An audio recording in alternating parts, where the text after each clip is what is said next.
In this video, I'm going to show you how to get dinosaur eggs and pets in Roblox Grow a Garden. It's super easy, so stay tuned.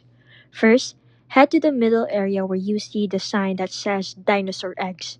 First, find any pet you want to give to trade for dinosaur eggs. Let's try this. Talk to the NPC there and give them any pet you have.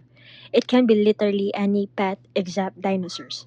Once you give a pet, you'll see a timer counting down from 1 hour. After that hour is up, you'll receive a dinosaur egg. This is how it will look like. You can then plant this egg in your garden to hatch your very own dinosaur pet, and another 4 hours to wait for it to crack. Once it cracks, you will receive pet like this Triceratops here. The only catch is that 1 hour wait for the egg to hatch and another 4 hours to crack, so keep the machine running as much as possible.